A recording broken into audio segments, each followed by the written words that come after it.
Shalom! Erev Tov! Magandang gabi sa lahat ng mga taga-subaybay at nanonood sa live screening. Sa muli ay bumabalik ang inyong abang lingkod. Sa gabing ito, humingi kami ng paumanhin na mga ilang linggo, kung ay hindi nyo kami nakikita dahil sa may mga kadahilanan na pangyayari na hindi maintindihan, no? Bigla na lang yung nawala yung wifi dahil kumidlat ng malakas, nadali ang wifi. So ngayon yung wifi na lang ni Pastor Joe yung ginagamit. So pagpalait sila ng Panginoon ng maraming wifi. So mga kapatid, ay darito muli kami, ang inyong abang lingkod para magpahayag ng salita ng ating Panginoon. Pero bago ang lahat ay nais ko muna magbigay ng panalangin sa ating Panginoon at sabayan nyo ang inyong abang lingkod. O Diyos, sa muli, sa gabing ito ay narito Panginoon ang inyong abang lingkod. At narito po ang mga nagsusubaybay sa live screening ng inyong mga lingkod. Sa muli Panginoon ay ikaw ang manguna sa amin. Ikaw ang sumubaybay. Ikaw ang magbukas ang aming bibig. Para ang lumabas sa aming bibig, O Diyos, ay magsilbing pagpapala, ikatitibay sa aking mga kapatid. Kaya sa gabing ito ay dadalagin din po namin ang aming mga kapatid na nasa ilalim ng karamdaman. O Lord, pagalingin mo sila ng madaling panahon at ganoon din po sa aming mga mahal sa buhay na hindi na mo nakakapiling, nandoon sa malayo. Ang ingatan ng Panginoon ang aming kapatid na Miriam at ganoon din po si Eunice sa kanilang kinalalagyan. Lord, i-shield mo sila ng iyong kapangyarihan na wag po sila maano ng anumang kaguluhan na nagbabanta ngayon sa bansa, O Diyos, dahil marami na po ang umaal sa Panginoon dahil sa mga pangyayari sa paligid na hindi na po maintindihan. O Lord, sa iyong mga kamay tinatagubilin namin po ang aming mga pamumuhay sa araw-araw ng lahat na ito. O Diyos, ay muli ay dinadalangin po namin ang aming mga co-pastor, mag-umpisa kay Bishop, kay Pastor William, kay Pastor Mario, kay Pastor Michael Salis, Tatay Pipito, at kay Pastor Peter, kay Pastor Raul, at kay Pastor Condes. O Lord, sa lahat, maging kay Pastor Josue sa Bacolod, kag sa kanyang kasamahan doon. O Lord, patuloy mo silang patnubayan, ingatan sa mga nagbabanta ng mga sakit. Dahil pagkatapos nitong COVID ay nagpaalala ulit naman ang DOH dahil sa dengue o kaya sa leptospirosis, O Lord. Ingatan mo Panginoon ang iyong mga lingkod, ang iyong mga anak, ang mga patuloy na Panginoon nananalig sa iyong pangalan. Lord, sa gabing ito ay ikaw Panginoon ang siyang manguna sa amin. Sa gabing ito, rinawa ang maabutan ng minsay na ito ay ipaunawa mo sa kanila Panginoon ang totoong ibig sabihin ng pagsisisi. Sa muli ay binabalik namin sa iyo ang kapurihan, ang kapangyarihan, ang kaluwalhatian sa iyong pangalan, sa iyong dakilang pangalan, si Yeshua, ang Misaya na ang Panginoon at aming tagapagligtas. Hallelujah. Sa muli, mga kapatid, ay nais ko pong umawit ng Hebro. No? Hebro na may meaning sa Tagalog o kung sa iligay noon.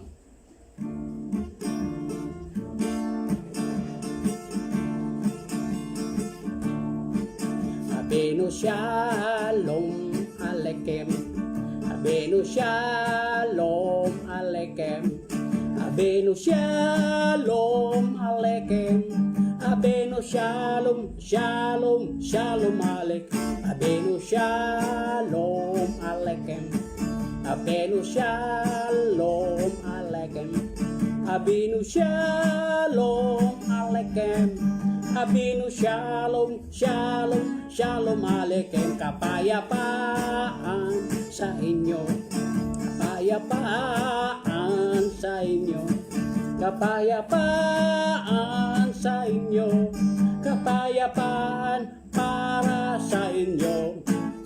Paghidait sa imo, paghidait sa imo, paghidait sa imo, paghidait para sa imo.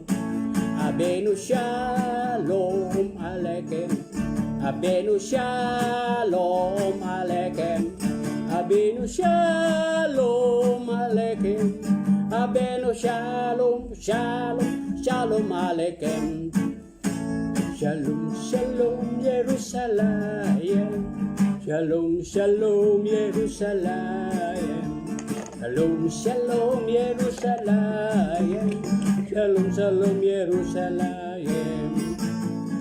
Pray for the peace of Jerusalem, pray for the peace of Jerusalem, pray for the peace of Jerusalem, Jerusalem shall live in peace. Shalom, Shalom, Shalom, Shalom, Shalom, Shalom, Shalom, Shalom, Jerusalem. Pray for the peace of Jerusalem, pray for the peace of Jerusalem, pray for the peace of Jerusalem, Jerusalem shall live in peace. Shalom, Shalom, Shalom, Shalom, Shalom, Shalom, Shalom, Shalom, Jerusalem. Shalom.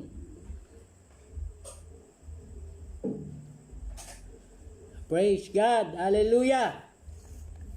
Shalom ay kapayapaan. Kaya ang pinapasabi ng ating Panginoon, pray for the peace of Jerusalem. Jerusalem shall live in peace.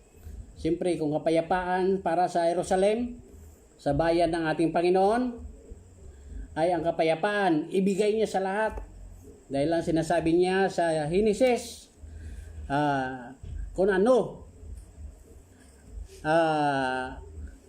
ang idalangin nyo ang Jerusalem o ang Israel, sapagkat kung pinagpalaan nyo ang Jerusalem o ang Israel, ay pagpapalain din kayo ng Panginoon. So dahil yan ang pinakamamahal niyang bansa. So praise God. Kaya sa muli ay ari na si Paul in Praise is watching, si Paul Ezekiel, si Jan. Hallelujah. So sa gabi ito ay i-share ko sa inyo ay ang tawag na true repentance. Ang true repentance ay ayon sa survey, sa mga scholar, sa mga manginalamon, ay 959 times makita sa Biblia mula Old Testament hanggang New Testament ang tinatawag na repentance. So ano ba talaga? Iba po yung repentance sa true repentance. No? Kasi mayroong nagre-repent, mayroong nagsisisi, pagkatapos ay ginagawa rin ulit. So hindi totoong repentance yun, hindi true yun. No? So ang sinasabi ng Biblia, sinasabi ng kasulatan ay ang hinihingi ng Panginoon yung totoong repentance, yung true, hindi yung fake, no? Kasi pagka nagsisisi, pag humihingi ng tawad sa kapwa niya na nagkakamali siya, hingi siya ng pasensya, pagkatapos pag nakatalikod na yung hiningian niya ng pasensya, tuloy pa yung libak niya, hindi totoo yung paghingi niya ng tawad doon o kaya pasensya. So, alamin natin sa Biblia kung ano yung tunay at totoong repentance. Dito ho makikita natin sa text natin sa unang talata dito sa sulat ni Haring David. Sa panalangin ni Haring David sa Psalms 51 verse 1 up to 10. Ganito po ang pagkasaad o pagkasulat. Maawa ka sa akin, O Diyos, ayon sa iyong kagandaang loob.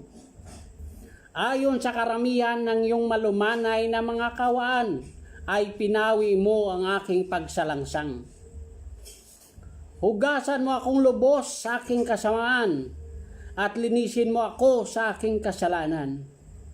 Sapagkat kinikilala ko ang aking mga pagsalangsang at ang aking kasalanan, laging nasa harap ko. Verse 4, laban sa iyo lamang ako nagkasala at nakagawa ng kasamaan sa iyong mga paningin, upang ikaw ay ariing ganap pag nagsasalita ka at maging malinis pag gumahatol ka. Narito ako'y inanyuan sa kasamaan at sa kasalanan, ay ipinaglihi ako ng aking ina.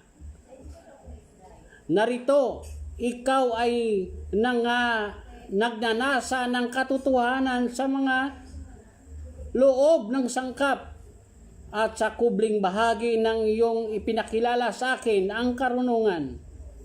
Linisin mo ako ng hisupo, at ako'y magiging malinis. Hugasan mo ako, at ako'y magiging lalong maputi kaysa niebe. Pagparinggan mo ako ng kagalakan at kasayahan, upang ang mga buto na iyong binali ay magagalak. 9. Ikubli mo ang iyong mukha sa aking mga kasalanan, at pawiin mo ang aking lahat ng mga kasamaan. Likhaan mo ako ng isang malinis na puso, O Diyos, at magbago ka ng iyong matuwid na espiritu sa loob ko. Hallelujah. So, basbasan ng Panginoon ng mga talatang ito, mga kapatid. Ito po yung mga daing ni Haring David nung siya'y nagkakamali, nung siya'y nagkakasala sa ating Panginoon. Hindi po basta-basta ang mga pagkakamali ni Haring David. Pero ang masaya nito, mga kapatid, ay inamin ni Haring David na siya'y nagkakamali, nagkasala sa harap ng Panginoon.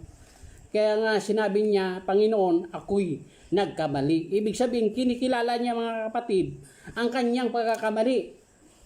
Kaya sabi niya, linisin mo ako. So, alamin natin kung ano ang pagkakamali ni Haring David. Kung anong pagkakamali niya na matinding pagkakamali sa harap ng Panginoon. Dito, basahin natin dito sa 2 Samuel. 2 Samuel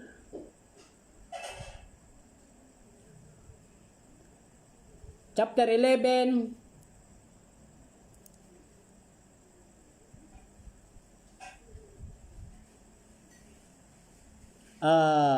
verse 1 up to succeeding verse sa maabot. At nangyari, pagpihit ng taon sa panahong paglabas ng mga hari, sa pakikipagbaka na sinugo ni David si Joab at ang kanyang mga lingkod na kasama niya at ang buong Israel at kanilang nilipol ang mga anak ni Amon at kinubkob sa Raba. Ngunit si David ay naghintay sa Jerusalem. At nangyari kinahapunan na si David ay bumangon sa kanyang higaan at lumakad sa bubungan ng bahay ng hari. At mula sa bubungan ay kanyang nakita ang isang babae na naliligo. At ang babae ay totoong napakagandang pagmasdan. At nagsugo si David at nagpasya tungkol sa babae. Sinabi ng isa, hindi ba ito si Bathsheba na anak ni Eliam na asawa ni Urias na Hiteo? At si David ay nagsugo ng mga sugo at kinuha siya at siya pumaroon sa pumaroon sa kanya at kanyang sinipingan at pagka siya'y malinis sa kanyang karumian at siya'y bumalik sa kanyang bahay. At ang babae ay naglihi at siya'y nagsugo at nagsaysay kay David na nagsasabi, ako'y buntis. At nagsugo si David kay Joab na sinasabi, suguin mo sa akin si Urias na Hiteo. At sinugo ni Joab si Urias kay David.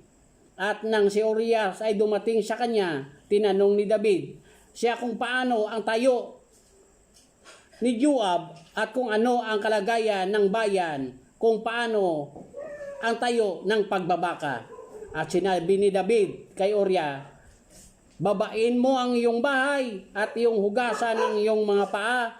At umalis si Urias sa bahay ng hari at isinunod sa kanya ang isang pagkain na mula sa hari.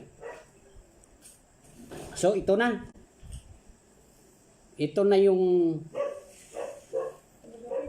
pagkakamali ni Haring David. Si Bathsheba na asawa ni Urias, doon naliligo sa labas ng kaharian ni Haring David. Alam na naman ni Bathsheba, tuwing hapon, lumalabas yung hari doon sa may tires, doon sa may bubungan. Nagpapahangin. Dahil sa mga problema siguro sa kaharian na maraming gumigira sa kaharian ni Haring David. So nakita niya doon naliligo si Bathsheba, napakaganda. Nagkaroon ng pagnanasa si Haring David. Kaya sinugo niya si Joab. Joab, sino yung babae na naliligo dyan? Sabi ni Joab na kanyang general, niya malnari si Bathsheba yan, asawa ni Urias, yung kapitan mo. Niya, Joab, papuntahin mo sa akin si Bathsheba. Dahil magandang pagmasdan ang sinasabi ng Biblia kanya, magandang pagmasdan, magandang tingnan, maganda sa paningin, sexy. Nagka-interes si Haring David. Hindi na nalalaman ni Haring David na siya ay nagkakamali na. Na siya ay pagkakasala na. Na siya ay nakikipag-usap sa Diyos parati. Hindi niya na namalayan. Pinatawag niya si Joab. Joab, saan ba parte ng kaharian natin yung mahigpit yung labanan. Sabi niya, mahal na rin. Sabi ni Joab, sa parting norte, matindi ang paglalaban doon. At yung mga pinapadala natin doon, hindi na bumabalik na buhay. Sabi niya, ipadala mo si Urias doon, yung kapitan. Ipadala mo at sabihin mo yung mga tao niya, pagka nandoon na sa harap, ilagay si Urias sa front line. Ilagay si Urias, ang kapitan, sa front line. Tapos sabihin mo yung mga tao niya na umatras. Matindi. Magaling na hari. Magaling magpahamak ng kanyang kapitan. So, umulan yung pana. Frontline si Urias. Sinalo niya yung mga pana. Ayun na. Sinulo niya na yung asawa ni Urias. At liban pa doon, pinatanggal niya pa yung bahay ni Urias. Ilipat mo yung bahay mo. Daw demolition. Hindi ka magtira dito sa kaharian. So, patong-patong na yung mga kasalanan niya ginagawa. So, isang beses, sinugo ng Panginoon ang isang propeta. Hindi po siya nagmatomato ang propeta na ito na pumunta sa bahay ni sa kaharian ni Haring David. Dito po yan babasa sa chapter 12. Verse 1, basahin natin. At sinugo ng Panginoon si Nathan kay David. At siya'y naparoon sa kanya at nagsabi sa kanya, may dalawang lalaki sa isang bayan. Ang isa ay mayaman at ang isa ay mahirap. Ang mayaman ay mayroon totoong maraming kawan at bakahan. Ngunit ang mahirap ay walang anuman. Bagay liban sa isang munting korderong babae na kanyang binili at inalagaan at lumaki sa kanya at sa kanya'y mga anak, kumakain sa kanyang sariling pagkain at umiinom sa kanyang sariling inumin. Umihiga sa kanyang sinapupunan at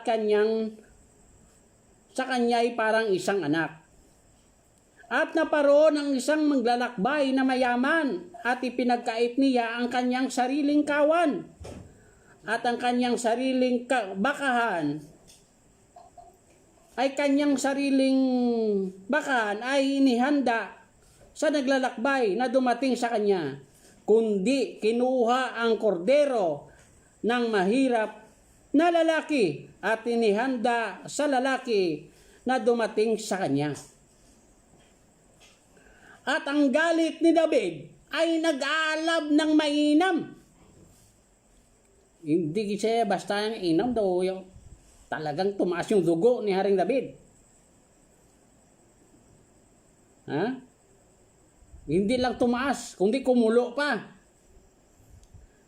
Laban sa lalaki na kanyang sinabi kay Nathan, buhay ang Panginoon! Ang lalaki na gumagawa nito ay karapat-dapat mamatay. At isauli ang kordero na may dagdag na 4 sapagkat kanyang ginawa ang mga bagay na ito sapagkat siya ay hindi naawa. At sinabi ni Nathan kay David, ikaw ang lalaking yaon.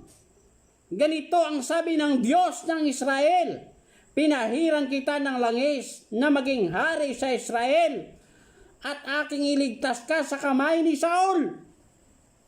At ibinigay ko sa iyo ang bahay ng iyong Panginoon at ang mga asawa ng iyong Panginoon ay sa iyong sinapupunan at ibinigay ko sa iyo ang sangbahayan ng Israel, ng Huda At kung totoong kakaunti pa ito, ay dadagdagan pa kita ng ngayong bagay. Bakit nga ngayong niwalang kabuluhan ang salita ng Panginoon? Ulitin ko. Bakit ngayong niwalang kabuluhan ang salita ng Panginoon na iyong ginawa ang masama sa kanyang paningin? Iyong sinugatan ng tabak si Orya na Hiteo at iyong kinuha ang kanyang asawa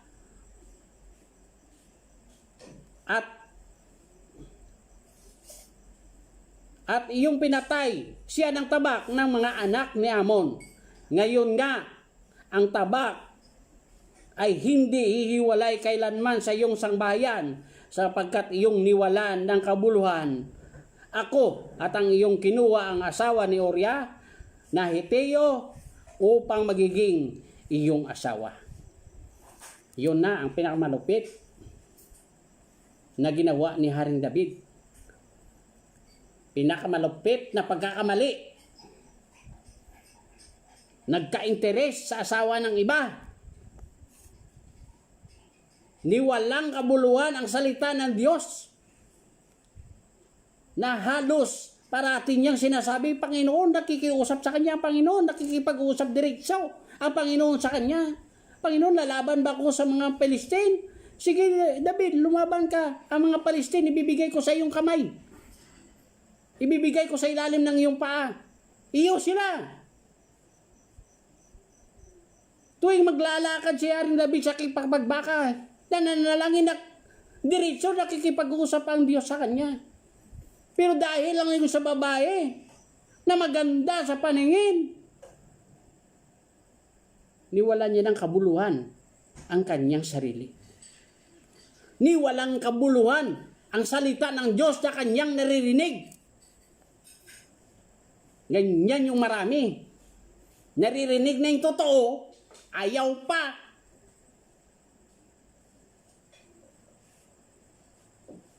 So, ang napakaganda lang.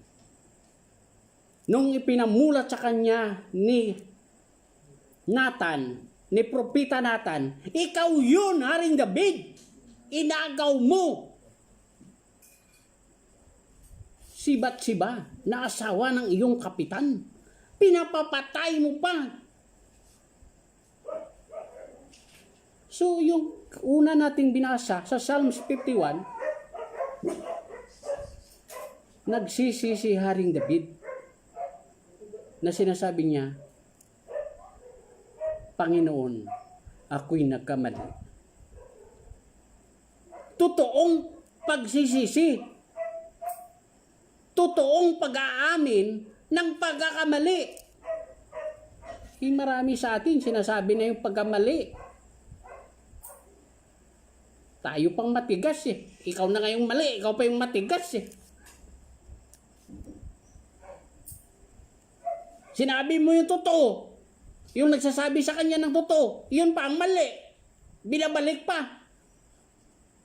Yung sinasabi mong pangalan sa Israel lang yan eh. Pilipinas to eh. Dapat pala pangalang Pilipino ang gagamitin natin. Sino nagsabi sa iyo? Ikaw lang may sabi niyan.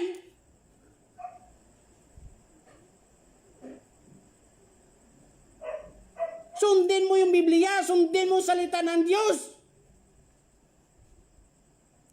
Ito yung totoo.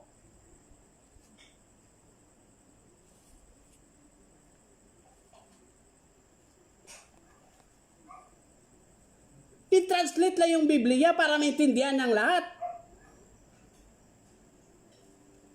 Pati yung pangalan na translate. So dapat magsisi tayo, aminin natin na tayo yung nagkakamali. Tayo yung nagkakasala. Tayo yung nadaya.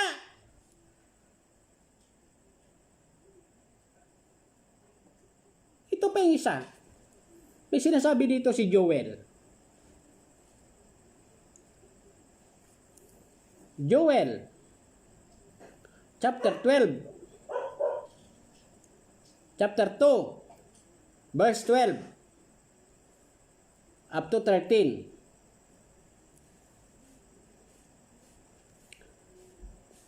Ngayon sabi ng Panginoon, magsipanumbalik kayo sa akin ng inyong buong puso, na may pag-aayuno, na may pananangis at pananambitan. At pagdalamhatiin ninyo ang inyong puso, hindi ang damit. Ulitin ko. At pagdalamhatiin ninyo ang inyong puso, hindi ang damit ang inyong hapakin. At kayo'y magsipanumbalik sa Panginoon ninyong Diyos, sapagkat siya'y mawain at puspos ng kabagan, banayad sa pagkagalit at sagana sa kadaang loob, at nagsisisi siya sa kasamaan.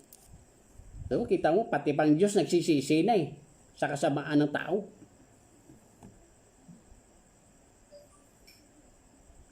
Kung hindi ka magsisi, magpanumbalik sa Panginoon, marami sa atin. Meron nga akong kilalang tagapagturo. Ilang beses ko nakita yun. Pinunit niya yung damit niya. Akala niya sa pagpunit niya ng damit niya, hinugbi talaga. Sinabunutan niya yung damit niya. Nahati talaga. Long sleeve pa yun. Iwan ko saan binili yun. Siguro mamurahin lang long sleeve yun. Bang-bang lang siguro binili yun. Pero maraming nakikita doon. Akala mo nagsisisi. Hindi pala dapat yun. Hindi pala dapat ang damit ang pinupunit, kundi yung puso mo. Sugatan mo yung puso mo.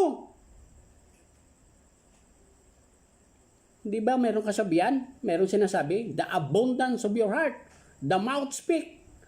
Kung ano ang laman ng puso mo, yun ang lumalabas sa bibig mo. Kung may galit ka sa kapatid mo, yun ang lalabas sa kapatid mo. Yun ang lalabas sa bibig mo. So magsisi ka. Linisin mo ang iyong puso.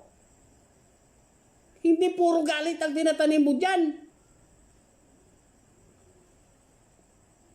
Hindi puro galit yung nililista mo dyan. Ito, nagkamali ito. Sila lumipat sa ganitong pangalan. Iniwanan ni tayong ganitong pangalan. Alin ba yung totoo dyan? Siyempre yung totoo yung gamitin natin. Ba't ka gagamit ng hindi totoo? Iisa lang yung totoo.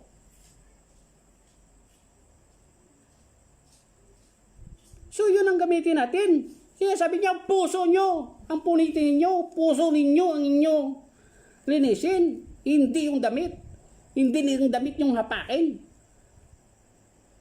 Diyan makita mo yung tunay na mayroon nga ibang pastor dyan. Ilang taon na nagtuturo. Nung makita yung pangalan ng Panginoon na totoo, nag-twist talaga siya. Humingi siya ng paumanhin sa kanyang mga membro. Mga kapatid, humingi ako ng paumanhin sa inyo. Matagal na kunang tinuturo sa ganitong pangalan. Ngayon ko nakilala ang tunay na pangalan ng Panginoon. Kayon, sa inyo, kung ang gusto ninyong sumunod sa akin, ngayon sinasabi ko sa inyo totoo, ito yung totoo. Ito ganitong ginawa ni David, Panginoon, nagkamali ako, nagkasala ako. Patawarin mo ako. Ipinaglihi ako ng aking ina sa kasalanan. Hindi naman tayo banal. Nagpapakabanal tayo. Nagpapakatuwid tayo. Sinisikap natin gumawa ng mabuti sa harap ng Panginoon. Sinisikap natin gumawa ng totoo. Magpakatotoo tayo sa kanyang harapan.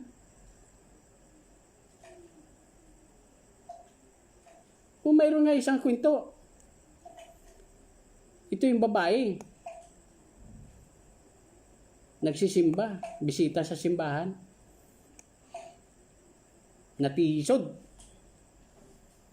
Yung nagsisimba siya, nakikita yung mga kapatiran, nagsiselfone, nagmo-mobile legend sa loob ng simbahan, nagkikindi crush.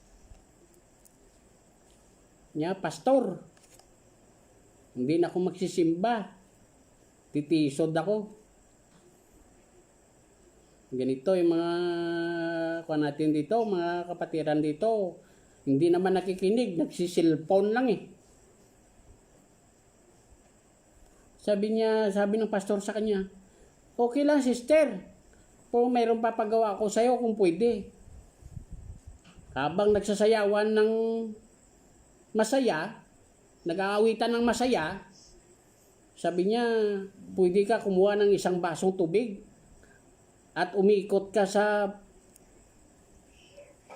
loob ng simbahan ng 3 beses. Pwede. Sabi ng pastor, pakiusap ng pastor. Ay nung nagsasayawan na, alive, alive. So, umiikot siya, dala-dala niya yung baso. Ay iniingatan niya na ayaw tumilapon yung tubig. Nung nakaikot sa 3 beses niya, pastor, nagawa ko. Sabi niya, nagawa ko, pastor, hindi natapon yung tubig. Tingin niya, yun pala sister eh. Nagawa mo. So, gagawin mo, yun lang talaga. Dapat mag-focus ka. Focus ka sa Panginoon. Hindi nga nagsisimba ka, puro yung pagkakamali yung binabantayan mo. Hindi ka na nagsisimba, kundi puro pagkakamali ang binabantayan mo. Marami sa atin yan. Puro pagkakamali ang binabantayan. Pastor pa nga eh.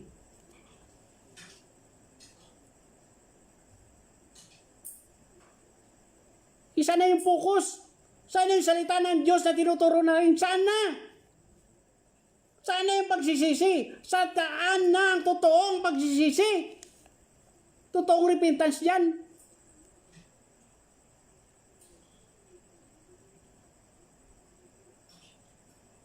Nagsisimba ba tayo doon para bantayan lang? Ang iba nga dyan, nagpapabaptize lang gani siguro dyan dahil nakita niya si sister maganda eh. Sabi tapat. Tapat.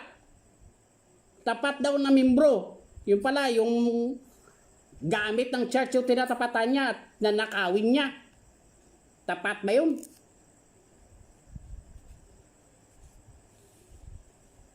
Nakakahiya yan.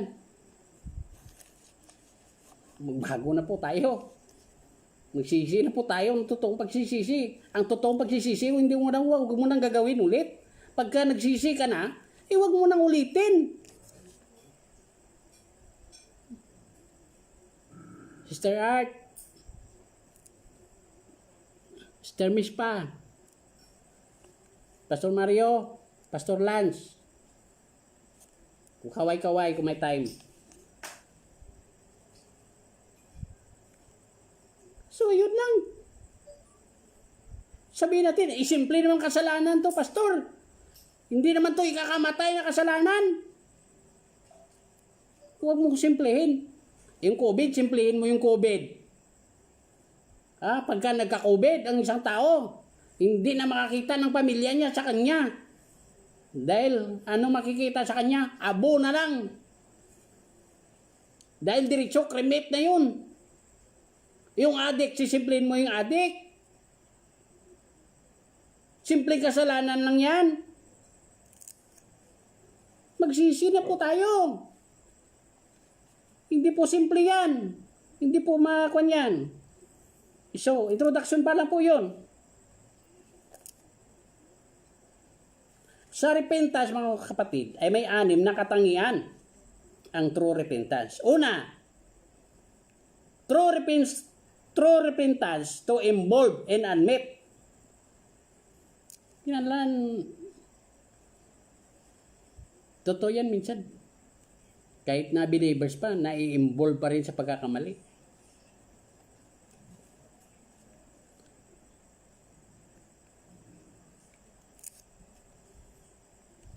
Tulad ng panahon ng Hapon, Pilipino, nakikipagkunsaba sa Hapon.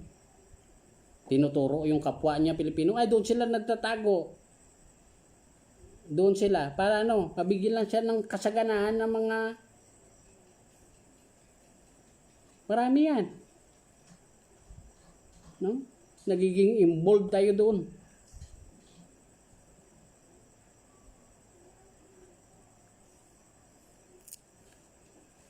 Parang minsan, tinutulak mo pa yung kapatid mo na magkakamali.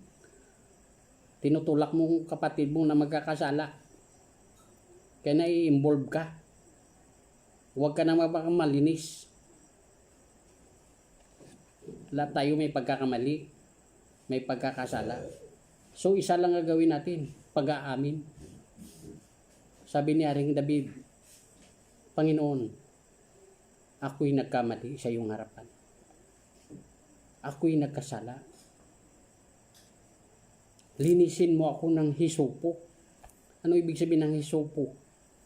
Lubusan.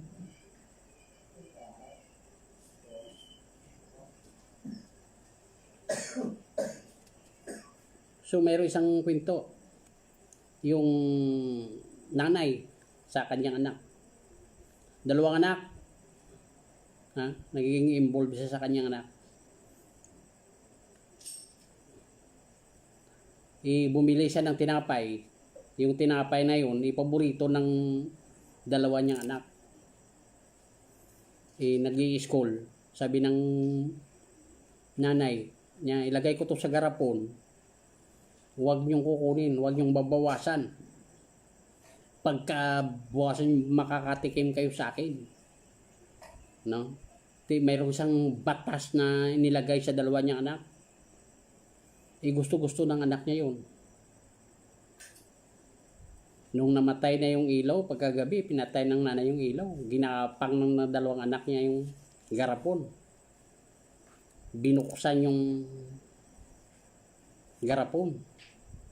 Pagbukas, hawak-hawak na yung tinapay. Pinailaw ng nanay. Yung ilaw. Yun na nga sinasabi ko. Hindi, nay. Sabi ng anak, kinuha ko ito para ibibigay ko sa iyo. Kasi alam namin na gusto-gusto mo rin tong tinapay na to. Kung binigyan niya na yung anak niya, tinapay lang pinagkakait pa sa anak niya. So, tinutulak mo na yung anak mo sa pagkakamali. Marami yan. May nag-uutos pa nga, sige anak, batuin mo si tatay mo. Batuin mo. Sige anak, paluin mo si tatay mo. Tama bang turo yan? Nai-involve ka sa pagkakamali na yan. So, magsisiho tayo. Magbagong buhay na ho tayo. Ikadua, true repentance include enhance confession. I-include mo na, isali mo na yung pagkumpisar mo ng totoo.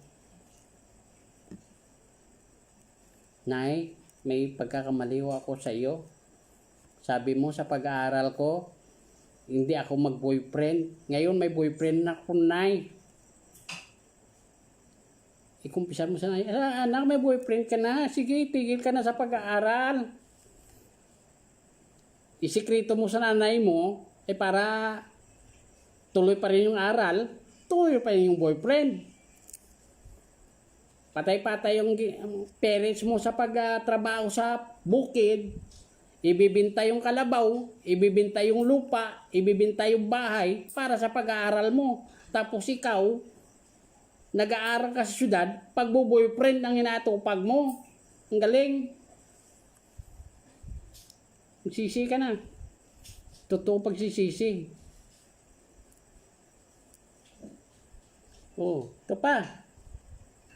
Mahirap din minsan maamin ng pagkakamali. Pero kung nasa iyo na ang Panginoon, magawa mo yan.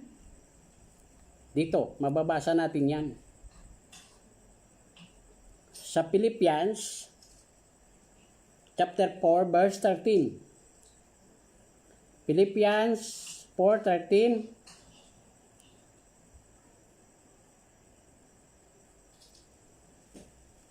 Lahat ng mga bagay ay aking magagawa doon sa nagpapalakas sa akin. Lahat ng bagay ay magagawa mo Doon sa nagpapalakas sa'yo, nandyan si Lord. Nandyan yung Panginoon nagpapalakas sa'yo. Sige, gawin mo yan. Sabihin mo sa parents mo yung totoo. Sabihin mo sa pastor mo totoo. Pastor, nadali ko yung tithes. Pastor Michael, kaway-kaway. Pastor, may pagkakamali ako. Aminin mo lang. Ha? Includes and honest confession. Tanan na, ikuan mo na. Lubos-lubusan mo na. Kay true repentance naman to. Si David to matindi. Ito yung kasalanan ni David eh. Pero inamin niya sa harap ng Panginoon. Pero anong ginawa ng Panginoon sa kanya? Pinatawad ba siya? Hindi. Ha? Pinatawad po siya. Nagsisi po siya. Dumapa po siya ng ilang araw sa lupa. Lumabas po siya. Dumapa siya sa kaharian. Tanda ng pagpapakababa sa Panginoon. 20 araw isa. 21 araw. Dumapa. Walang kain-kain. Si Haring David. So nakita ng Panginoon ang pagsisisi ni Haring David. Hindi po naman siya na Panginoon na matigas eh. Sino ba sabi niyang anak na humihingi ng tinapay ang kanyang anak, binibigyan niya ng ahas? So hindi naman ganyan yung Panginoon. Pagka nagpakababa ka, umami ka na pagkakamali mo, sabi niya, gagawin kang iyong kasalanan ay gagawin niya parang nyebe. Hindi ba sabi ni Isaias, gaano ka pula ang iyong kasalanan? Ano ibig sabihin? Matingkad na pula. Hindi lang basta-basta ang kasalanan yun. Pagka matingkad na pula na. Patatawarin nga ng Panginoon. Okay. Itong pangatlo. True repentance, communicate, and godly sorrow. Mag-communicate ka naman sa mga kasamahan mo. Akala mo, mundo, ikaw lang may hawak. Kung hindi sa akin, ito, wala ka nang pakialam sa mga kasama mo, sa mga kapatid mo, sa mga kamanggagawa mo, kamanggawan mo. Parang sinama mo na lahat. Ayan, mga false prophet yan. Ayan, mga bulaang tagapagturo yan. Hindi, magaling ka na. Ikaw na magaling. Sige, humatol ka ng humatol. Baka bumalik sa yung mga hinahatol mo.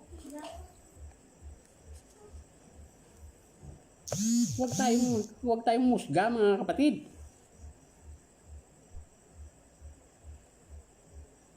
Huwag tayong musga. Kaya nga, bawal yung judgmental dito sa atin. Ha? Kung hindi tayo sumunod sa Panginoon, kaya ang Panginoon talagang maghuhusga sa atin. At ang husga ng Panginoon sa atin, tunay, totoo. Ibabalik niya sa atin yan. Okay. True repentance, number 4. Accept discipline willingly.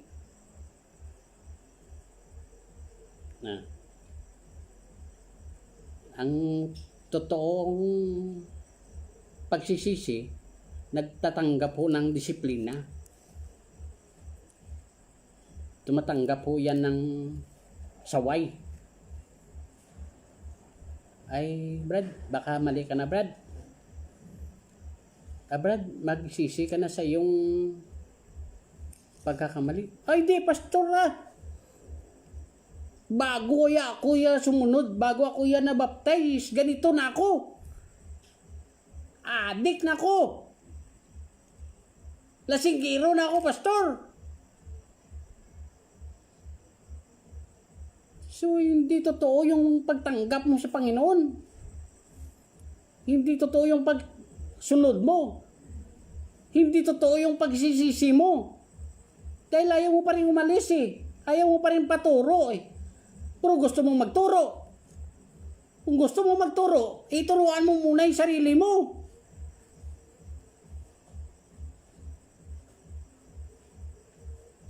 Hindi pwede yung gusto mo. Yung gusto ni Lord, yun ang dapat natin. Kaya nga sinabi ng Panginoon kay Abraham, tagal-tagal na lang siya, Lord, bigyan mo ako ng anak. Di ba sabi mo, ako magiging ama ng lahat ng bansa. Bakit biskan isa, wala pa akong anak? No? Nung nabigyan na siya ng anak, sabi ng Panginoon sa kanya, pangalanan ng Isaac. So, anong ibig sabihin ng Isaac? Beloved. Nung lumaki na si Isaac, sabi ng Panginoon sa kanya, ihandog mo si Isaac sa akin. Bilang pagsubok sa kanya. Nung inihandog yan mabigat pa sa kalooban ni Abraham. Pero ano sabi niya? Lord, thy will be done, not my will. So, hindi yung kaloob natin yung masusunod dito, kundi yung kalooban ng Diyos. So, anong kalooban ng Diyos? Anong kalooban ng Diyos sa ating buhay? Ano? Sumabay tayo sa agos ng sanlibutan? Yan bang kalooban ng Diyos? Iwanan mo yung mga awit na papuri sa Diyos, kundi ang awit ng sanlibutan, yun ang hindi mo maintindihan kung binabagsak yung ulo Yung mga Kristiyan. Ng awit na walang ibig sabihin. Awit na nagmumura. Yung bang gusto mo? Diyan ka ba tinawag? Sus, mga kapatid, magbago na po tayo. Malapit na yung mawakasi yung kalibutan, yung mundo. Uwasakin ng Diyos yung mundo. Hindi pa rin tayo nagbabago. Totoong nagbabago.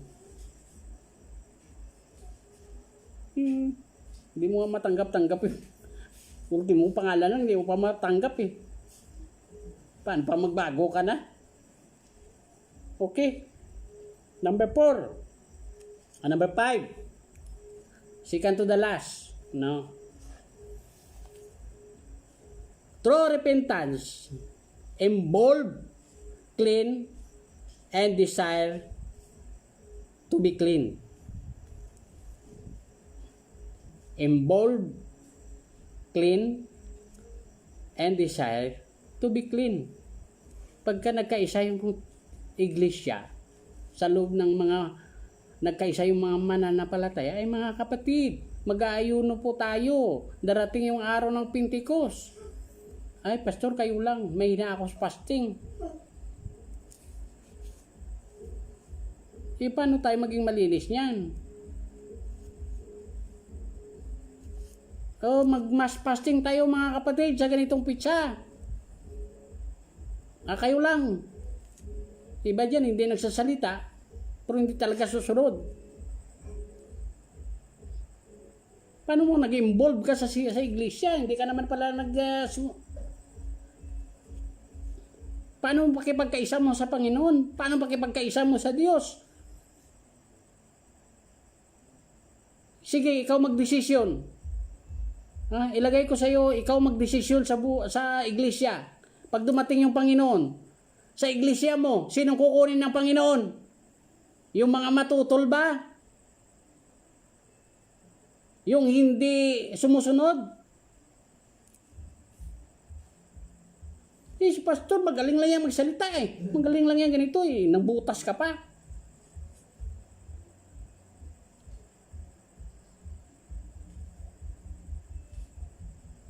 Brother J.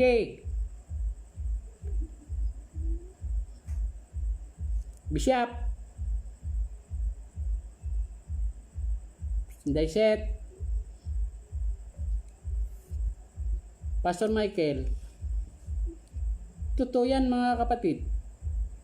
Ang napakahirap na bahagi ng isang manggagawa. Kaya nga maraming tagapagturo na nagsasabi, mabuti pa rin mag-alaga ka ng 10 kalabaw sa ilang membro lang na ayaw paturo Tinuturuan mo na, ikaw pa masama.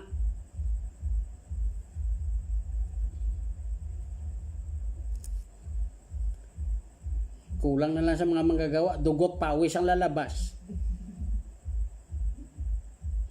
Para pareho lang tayo maligtas.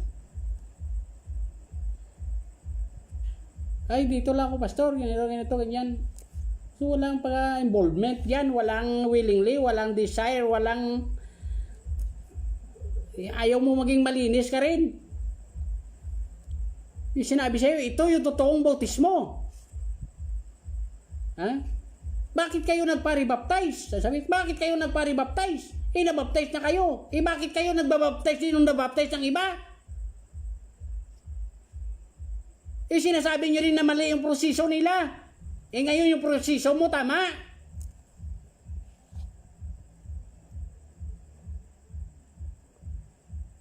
Magbasa ka. Para malalaman mo yung totoong proseso. Kung ano talagang pangalan ang dapat mong ibautismo.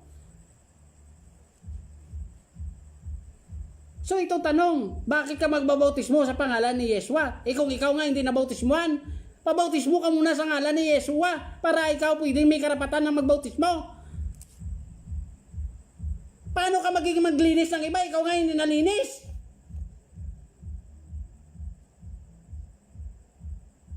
Hindi yan ang bagong pangalan na yan. Luma yan. Ibalik mo 33 AD. Yan yung una yung pangalan. Yan yung pangalan na ibinigay ng anghel. Yung sinasabi mong pangalan ngayon, 12th century na lumabas yan.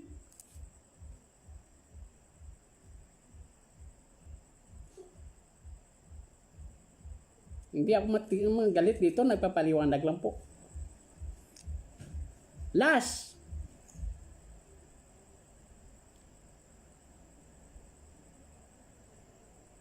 True repentance, product to change life. Ang product sa totoong pagsisisi ay nagbabagong buhay. Ang pagbabagong buhay, hindi lang po isang linggo, 2 linggo, 2 buwan, 1 taon. For life na po yan.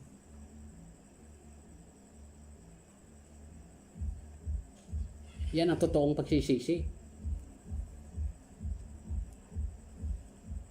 Tunay. Kaya nga sabi niya, hanapin mo. Hanapin mo ang kanyang kaharian.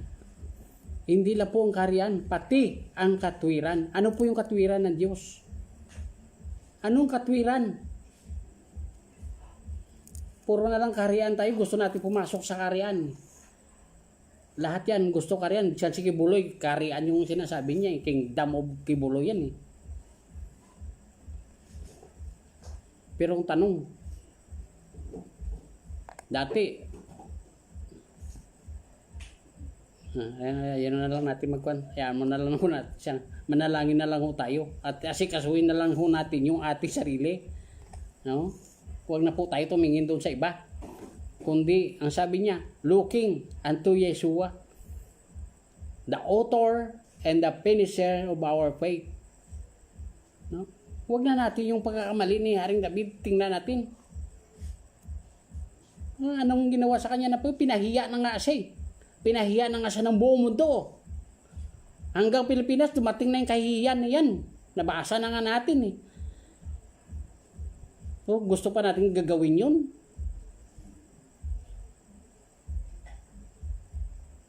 Kaya may mga kapatiran tayo kung kailan sumunod sa Panginoon, doon nagpapatato ng maraming tato sa katawan.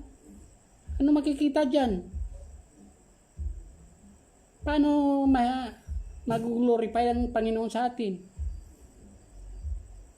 Kung hindi nga nakikita sa atin, hindi nga tayo nagbabago. Hindi ho tayo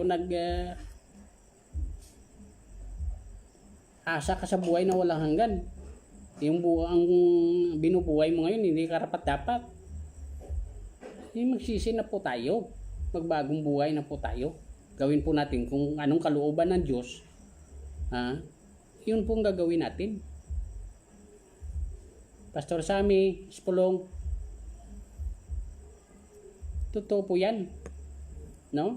So, yun na. Ikuan ko lang. I-summarize ko lang.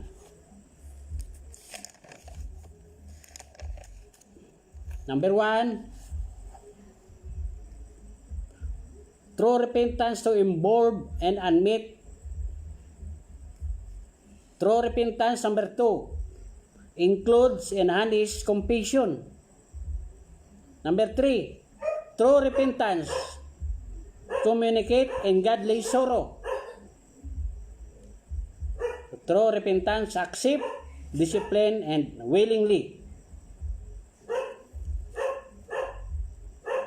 Number 5, true repentance involve clean and desire to be clean.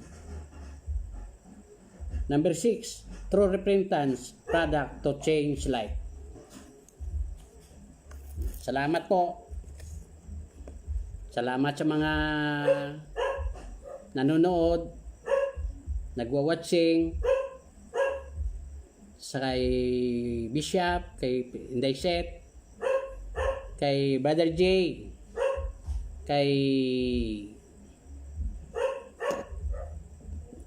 Pastor Sammy, Michael, kay Yam, hallelujah, kay Pastor Lance, kay Sister Art, kay Pastor Mario, Mispa, kay Janjan, kay Paul Ezekiel is watching, hallelujah, kay Paul and Praise, kay Pastor Peter, kay na may i-receive baron, hallelujah, sa mga kasama na yan. So, magandang gabi ho sa inyo lahat, at muli po tayo manalangin at papasalamat sa ating Panginoon. Samahan niyo ako mga kapatid. Sa muli, O Lord, nagpasalamat kami sa iyong salita. Ikaw, Panginoon, muli ang magtugon ng pananalangin ng aming mga kapatid, sa lahat ng mga viewers, sa lahat ng mga nanonood at nakikinig sa inyong abang lingkod.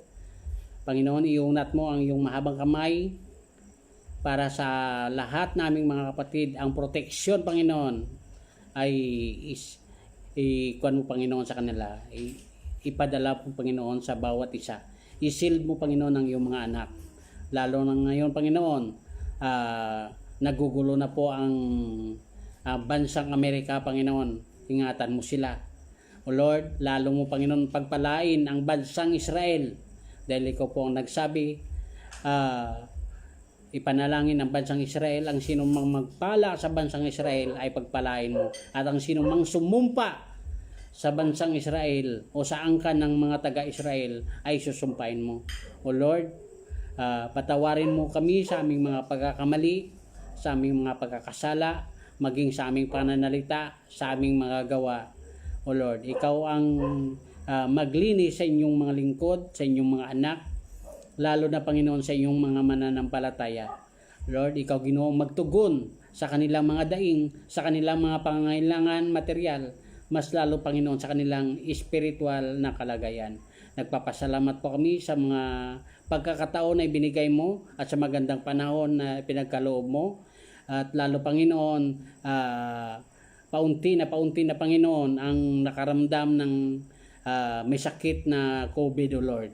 Lord, patuloy po kaming nananalangin sa iyo na protektahan mo, Panginoon, ang lahat ng naming mga kapatid, mga anak ng aming mga kapatid, lahat ng pamilya ng aming mga kapatid na mananampalataya. Sa muli, ang lahat na ito ay binabalik namin sa iyo ang kapurihan, ang himaya, ang pagdidait, O Lord.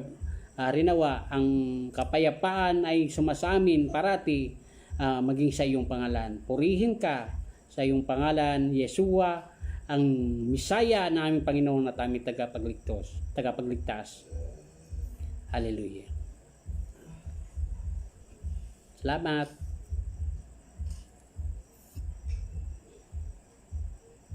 Salamat, Ginggang. Ang cellphone mo,